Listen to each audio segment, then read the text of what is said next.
Shalom buat semua anak-anak teacher yang ada di rumah.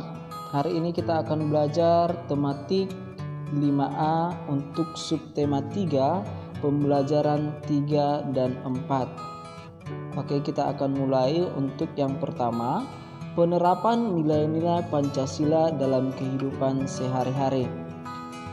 Sebelum kita masuk ke penerapan nilai-nilai Pancasila dalam kehidupan sehari-hari, kita mereview dulu pembelajaran sebelumnya, yaitu tentang simbol dari kelima sila dalam Pancasila, yaitu sila yang pertama ketuhanan yang Maha Esa, simbolnya adalah bintang. Sila yang kedua kemanusiaan yang adil dan beradab, simbolnya adalah rantai. Sila ketiga persatuan Indonesia, simbolnya pohon beringin. Sila keempat, kerakyatan yang dipimpin oleh hikmat kebijaksanaan dalam permusyawaratan perwakilan, simbolnya kepala banteng. Dan yang kelima, sila kelima, keadilan sosial bagi seluruh rakyat Indonesia, simbolnya padi dan kapas. Oke, kita akan masuk. Yang pertama, sikap yang sesuai dengan sila pertama. Sila pertama Pancasila berbunyi ketuhanan yang Maha Esa. Sila ini berhubungan dengan perilaku kita sebagai umat beragama pada Tuhannya. Contoh sikap yang mencerminkan sila pertama adalah yang pertama, percaya dan takwa kepada Tuhan yang Maha Esa sesuai ajaran agama yang dianut masing-masing. Yang kedua, menjalankan perintah agama sesuai ajaran yang dianut masing-masing. Yang ketiga, saling menghormati antar umat beragama. Yang keempat, tidak memaksakan suatu agama pada orang lain. Oke, kita bisa lihat di sana gambarnya. Dan yang kita tahu bahwa agama yang ada di Indonesia yang diakui ada 6, yaitu agama Islam, agama Kristen Protestan, Katolik, Hindu, Buddha, dan Konghucu. Dan setiap agama ini walaupun berbeda-beda harus saling menghormati, saling menghargai antar umat beragama satu dengan yang lain. Yang kedua adalah sikap yang sesuai dengan sila kedua. Sila kedua Pancasila berbunyi kemanusiaan yang adil dan beradab. Sila ini berhubungan dengan perilaku kita sebagai manusia yang pada hakikatnya semua sama di dunia ini. Contoh sikap yang mencerminkan sila kedua adalah yang pertama, tidak membeda-bedakan manusia berdasarkan suku, agama, warna kulit, tingkat ekonomi maupun tingkat pendidikan. Yang kedua, membela kebenaran dan keadilan. Yang ketiga, menyadari bahwa kita mempunyai hak dan kewajiban yang sama. Yang keempat, tidak melakukan diskriminatif. Diskriminatif artinya tidak membeda-bedakan. Oke, kita lihat gambarnya di sana. Gambarnya mengajak kita untuk saling menolong, ya. Kalau misalnya ada teman kita yang terjatuh, kita wajib menolong, ya, walaupun itu beda warna kulit ataupun beda agama ataupun beda suku, kita tetap harus menolong. Yang ketiga, sikap yang sesuai dengan sila ketiga. Sila ketiga Pancasila berbunyi persatuan Indonesia. Sila ini berhubungan dengan perilaku kita sebagai warga negara Indonesia untuk bersatu membangun negeri ini. Contoh sikap yang mencerminkan sila ketiga adalah yang pertama, cinta pada tanah air dan bangsa. Kedua, menjaga nama baik bangsa dan negara. Ketiga, tidak membangga-banggakan bangsa lain dan merendahkan bangsa sendiri. Yang keempat, ikut serta dalam ketertiban dunia. Yang kelima, menjunjung tinggi persatuan. Yang keenam, mengutamakan kepentingan bangsa dan negara di atas kepentingan pribadi dan golongan.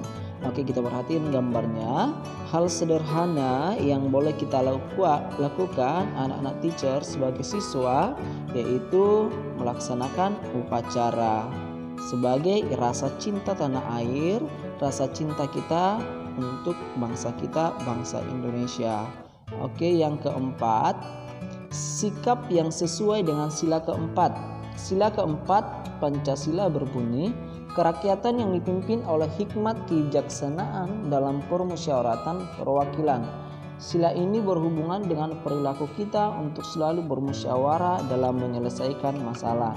Contoh sikap yang mencerminkan sila keempat adalah: yang pertama, selalu mengedepankan musyawarah untuk mencapai mufakat dalam menyelesaikan masalah. Yang kedua, tidak memaksakan kehendak pada orang lain. Yang ketiga, mengutamakan kepentingan masyarakat, bangsa, dan negara. Keempat, menghormati hasil musyawarah. Kelima, ikut serta dalam pemilihan umum. Oke, kita bisa melihat gambarnya di sana.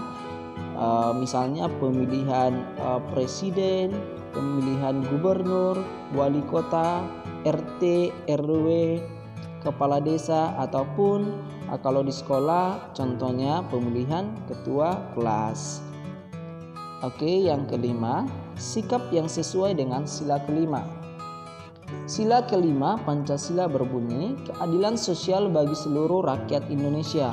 Sila ini berhubungan dengan perilaku kita dalam bersikap adil pada semua orang.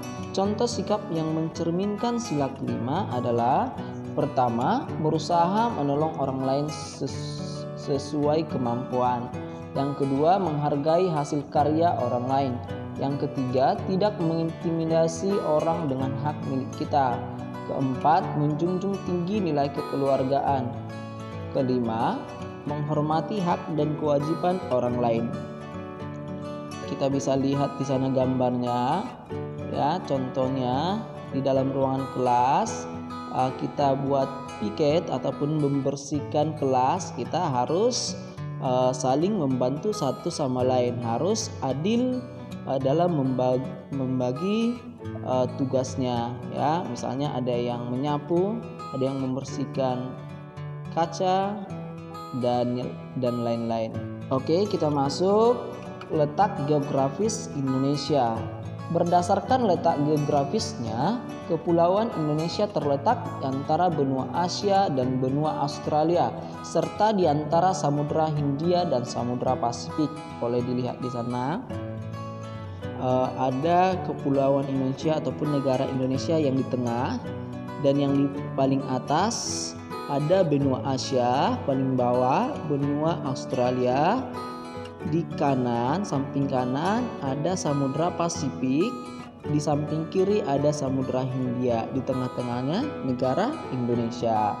Makanya dikatakan terletak di antara benua Asia dan benua Australia, dan di antara Samudra Hindia dan Samudra Pasifik. Selanjutnya, manfaat letak geografis di bidang sosial dan budaya.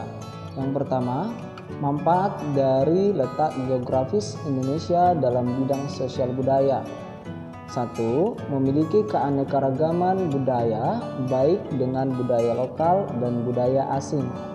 2. Dapat dengan mudah menyebarkan budaya Indonesia. 3. Pakaian Indonesia semakin modern. Ketiga, adanya akulturasi budaya lokal dan budaya asing. Sedangkan manfaat letak geografis Indonesia dalam bidang ekonomi: 1. Kegiatan produksi bisa berjalan lancar karena bisa bercocok tanam sepanjang tahun.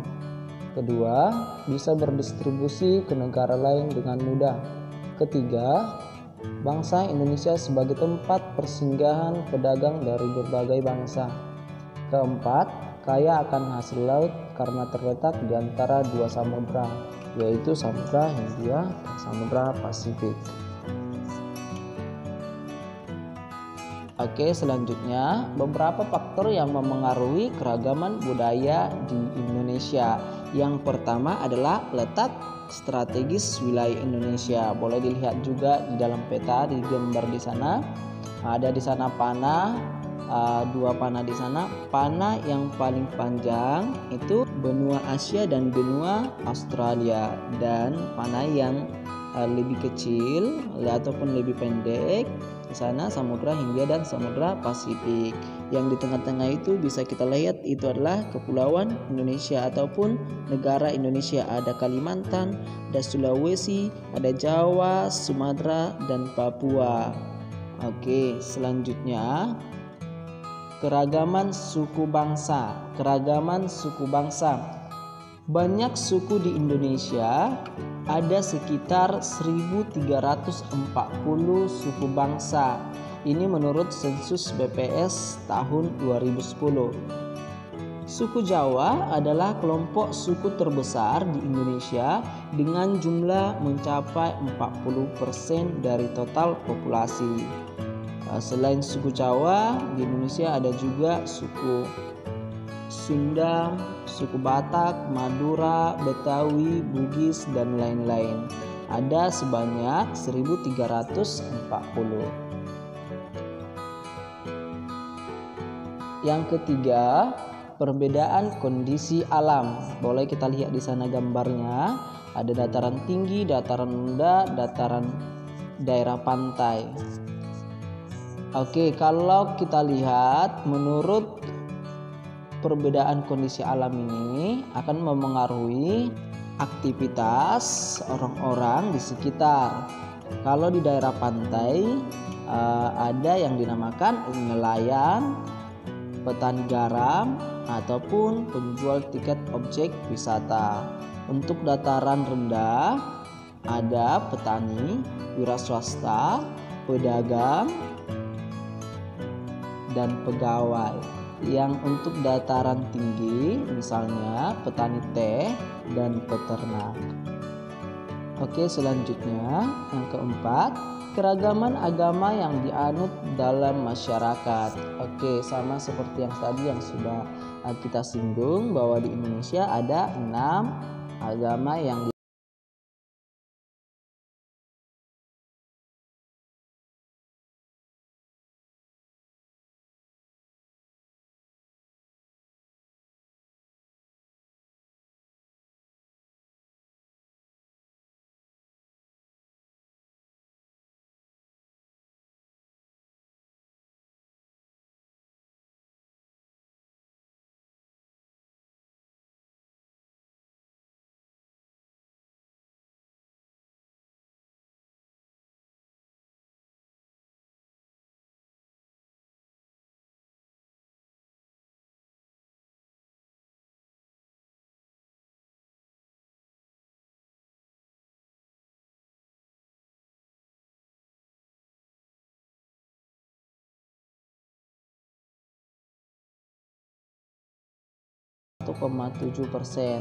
dengan Pulau Jawa sebagai penganut agama Hindu terbesar di Indonesia.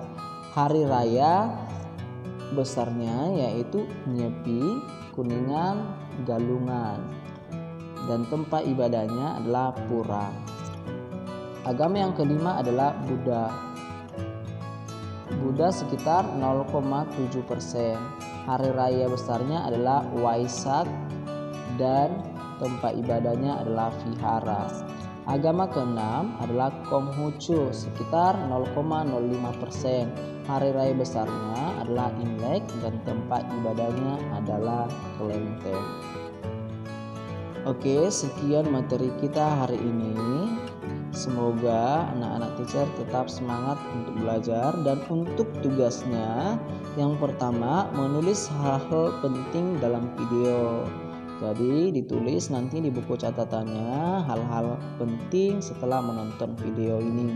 Yang kedua adalah mengerjakan latihan halaman 93 di buku latihan. Oke, selamat belajar dan Tuhan memberkati.